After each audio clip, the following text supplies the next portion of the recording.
વીરાભાઈ માથાભાઈ શેને લઈને આવેદન આપવામાં આવ્યું છે ને શું વિગત છે?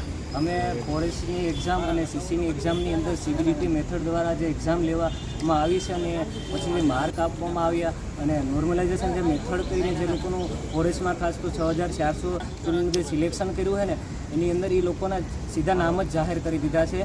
એના પહેલાંના માર્ક કેટલા છે, નોર્મલાઇઝેશન પહેલાંના પછીના કેટલા માર્ક છે ને એ લોકોએ કાંઈ જાહેરાત કરી નથી. અમને ખબર નથી કે એ લોકોને રિયલમાં પહેલાં માર્ક શું હતા અને પછી શું માર્ક આવ્યા.